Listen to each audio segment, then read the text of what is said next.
we'd like to welcome everybody to Arbor Day. This is our celebration that we hold annually. Even though we're technically after Arbor Day this year, the Walton County schools were on break when Arbor Day fell on the third Friday of February, and so we pushed it back just a little bit so that we could have folks come instead of having everybody out of town during the school vacation. So we want to welcome everybody here to Children's Park in Monroe.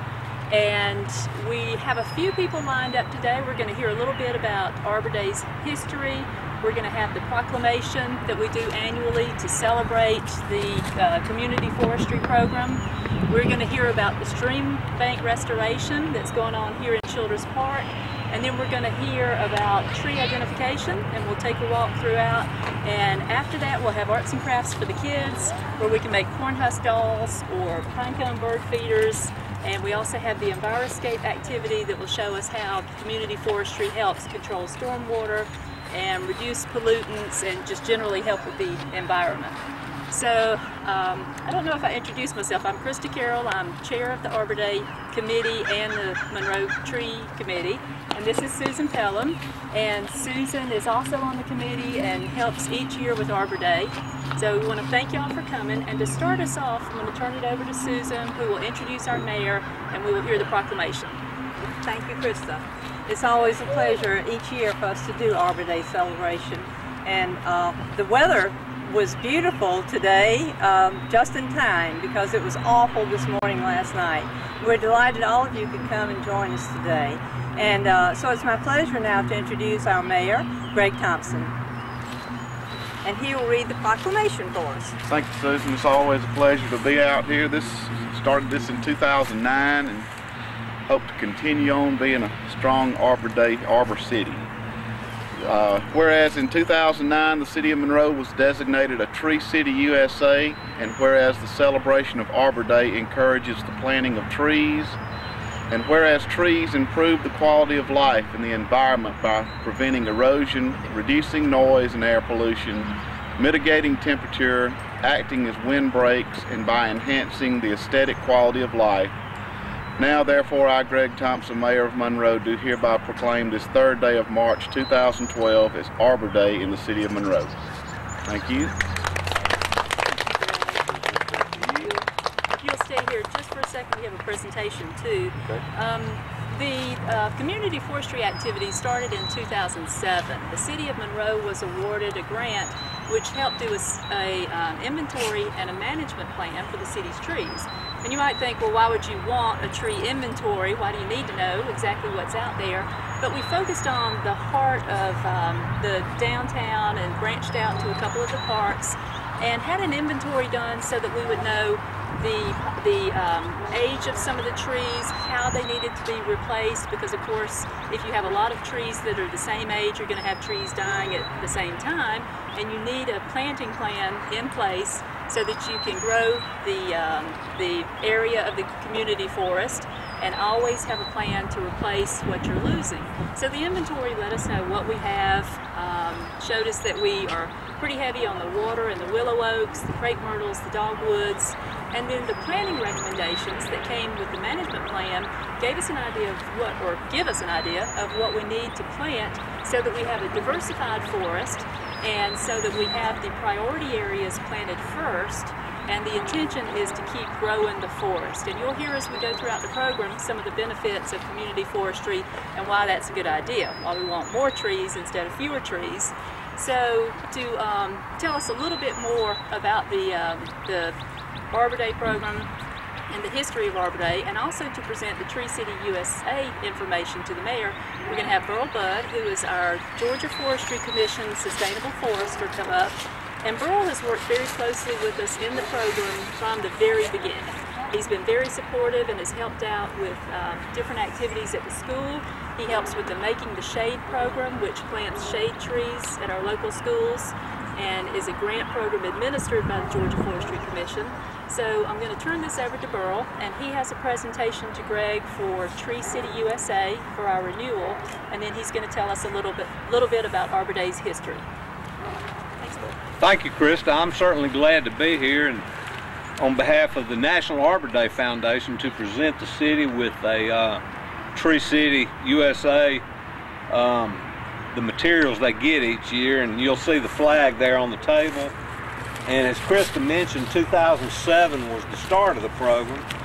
So that is 4 years the city has been a tree city in Georgia. We have about 140 cities in the state that are in the Tree City program that started back in 1976. And each year we gain 4 or 5 more cities. So our goal is to get every city in Georgia to become a tree city. They could certainly qualify because every city's got trees, and it's just they need to take care of the trees they got, and that's the benefit of being in the Tree City program. The city, it's the start of an urban forestry program, and to qualify or to certify as a tree city, they must have a tree ordinance, which the city has a tree ordinance in place, have a tree board, a couple of members right there, and they have to have a Arbor Day ceremony and proclamation, as we just had, and the city has to spend $2 per capita on their tree management program, and all cities spend more than that when they add up everything. Yes. So, but anyway, I present the I'll present a pin and a hat to the mayor for and flag and other materials there for Tree City. I appreciate the cities, continuing to make the trees healthier and plant some new ones and develop parks and continue to keep up the good work. We certainly appreciate it. Thank you.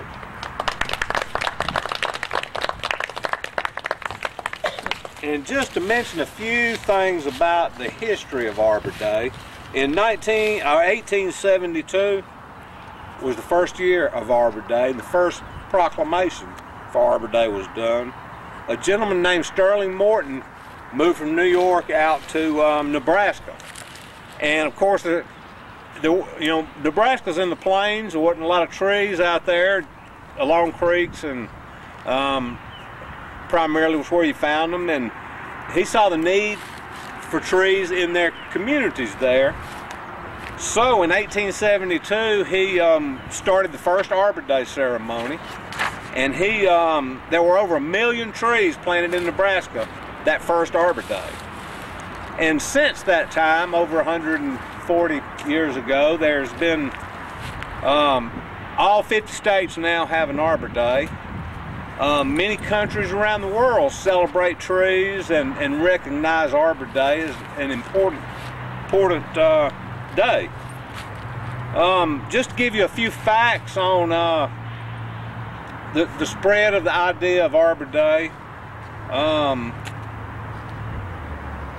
In Israel, it is called the New Year's Day of the Trees. Over in Korea, they have a tree-loving week-long celebration. Iceland has a students' afforestation day. Yugoslavia holds an Arbor Day in the spring and an afforestation day in the fall. India celebrates a national festival of tree planting. So this just tells you, that people recognize the importance of trees and the benefits of trees all over the world, and they certainly are our greatest natural resource here in the state of Georgia.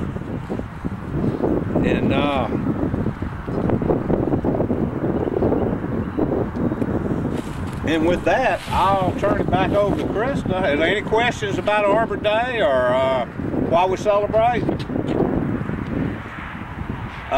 The good thing, the thing I like about Arbor Day, it's most holidays and days we recognize, we're honoring someone in the past or honoring a time in history. Arbor Day is a day for the future, though, and we recognize that by, of course, planting trees, and by doing that, it's for our future. Thanks, Krista. We appreciate everything you've done. Thanks for your work with the schools and work with the committee to benefit the city and the schools. So we want to hear a little bit from Laurie Hawks. Laurie is a member of Friends of Walton County, and she's going to tell us about the stream bank restoration plan, also a little bit about the park we're in, Children's Park, right here in downtown Monroe. And then if we have any questions about the park, she can take a few questions. We also have a couple of other Friends of Walton County members, and so if you're interested in the history or the future plans for the landscape for the park, now would be a good time to ask that. Lori? Thanks. Appreciate it. I work with an environmental engineering firm, and we do stream restoration projects all over the state and actually all over the southeast. And so working with the City of Monroe and Friends of Walton, we came up with some ideas and some plans, and actually have applied for a grant from US EPA to do stream restoration right here. And just in honor of Arbor Day, I'd say that the one thing that I can say about trees and water quality is that trees are good for water quality. All these trees up here in this park are helping the water quality in that creek down there. Typically when you have more development in more urban areas, all those hard surfaces, the water runs really hard and fast into the creek. But the more trees you have, the slower the water is when it reaches the creek, and it helps slow it down. So trees are a good natural way to protect water quality in streams. For the park, we came up with some plans, and I've got a copy of the grant, and we can pass these around, but I wanted to show you that some of the piping that comes off our roads and rooftops and parking lots from the city is making its way down to the creek, and the force of the water is causing some really severe erosion. And I'm going to pass these around just so you can see some pictures. That right over here where that green and white pole is, the stream banks are about 12 feet deep. I mean, they're vertically 12 feet deep with just bare banks, and so that causes a lot of erosion. It's bad for the habitat and the fish in the creek, and you see that erosion kind of from that point down. You can really only see from here a big gully, and it's not even it's not attractive to get near, and it's really not even that safe to get near. So the plan is to come in and try to do a restoration, actually move some of the piping around the park to improve the drainage, and work with the partners that are coming together to try to do this restoration, and make the stream more of an asset and an amenity for the park, as opposed to something that you can't even really see from here right now. Everybody loves water. Everybody likes to get near creeks and streams and clean ones. So the plan is to try to raise the bed up a little bit and grade the stream banks back and make it a much more stable and attractive part of the park. So that's all. If you have any questions about that, I'm happy to answer them. And there's a few pictures and maps being passed around if you'd like to look at those. So that's all I have. Thanks, Lori. We appreciate that. And when do you find out about if the EPA grant has End of been March, received? so very soon. Okay, great. So we'll remain hopeful on that. That would make a big difference out here. It will. So at this point, we're going to hear from Dan Bauer.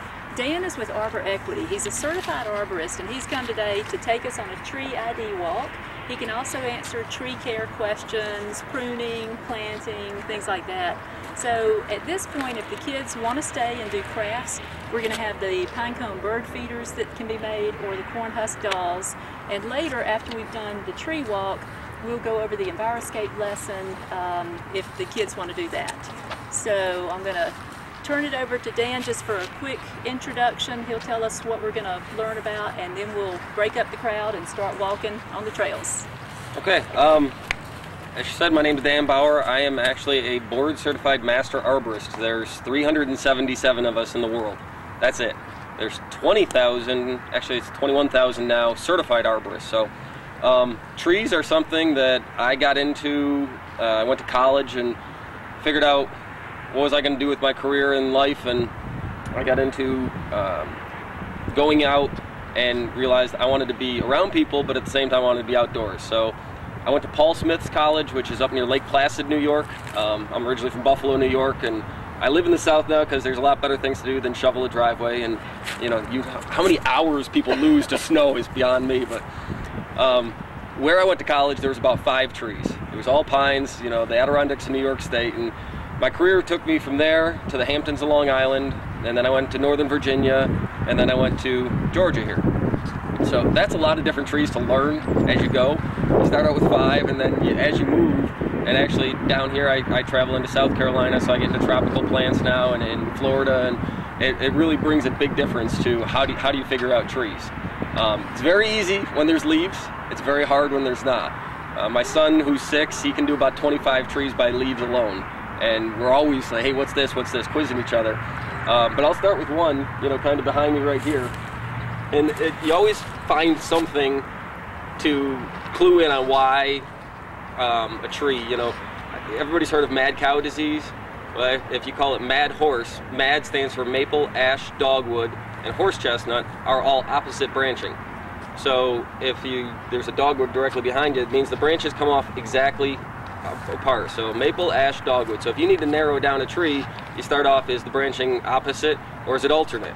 So the redbud would be alternate, where they're kind of offset, but the dogwood would be perfectly balanced. And that's kind of a good way to start. So you look at other things and you say, well, here's an oak tree. And I know that this is a water oak, but this is the way you can always cheat in the wintertime too. Walk the ground and look for leaves. But if you look at a water oak leaf, or this is the way I figured it out, is it kind of looks like a duck's foot. So duck, water, water, that's how I get water oak. It's little things that make you clue into why a tree sticks with you. Tulip poplar is one that, is a very great tree. I think it's a great tree for fast growing. People say, well, I need to get a shade tree. I want something that grows fast. And tulip poplar is a great tree for that. It does have some downsides. It's prone to lightning strikes. It's just due to the amount of water that's in it. But no tree is ever completely safe. But at the same time, people go, oh, I want to take down all my pines because they're pines. There's nothing wrong with pine trees. I actually deal with more storm damage with hackberries and water oaks than I deal with pine trees. It's when you single a pine tree out and take everything else away from it, that's when you get the problems with failure. So there's a lot of different factors that go into why trees fail, but I'll kind of point some of that out as we go along. I'll talk about some of the trees as we go along, and if you have any questions along the way, it's very informal, just feel free to fire away. Because the best thing I can usually say is, I don't know, but I'll find out. I've learned long ago that's it. No matter what, I will find it out. And the other thing is, just because it's on the internet does not make it true. People go, oh, I Googled it. Well, it doesn't make it true all the time. So, but if you have any questions, again, my company, I really started the company last April, so we're almost a year in business. I worked for corporate tree companies all along, and I came to the theory that there's 2 things that should happen. Every tree should become a family tree, and I always want to be around for the longevity of a client. I don't want to work with somebody just for the one job, the single tree removal. Really only about 30% of my business is removal. The rest is in preserving trees, plant health care, cabling, bracing, pruning. And so, I want to be with people as their kids grow, as the trees grow. I want to know that, 10 years from now, that tree's still standing because we were able to save it. Rick Allen is running for Congress out in the Augusta area, and right now, last year, he had a very large tulip poplar get hit by lightning, and we were able to save it and brace it and put it back together. And so I told him if he makes it to Congress, that I want a good plug for the company after that. But there's plenty of things you can do, and if you can keep a tree, Money Magazine says a mature tree can add 30% value to your property. So keeping trees is a lot better than taking them down or just putting in small ones all the time. You see landscape development, they clear cut everything and then they come back with 10-foot trees. Well, there goes everything, You can keep a tree if you start off right out of the gate with preserving it. So, any questions so far? Okay.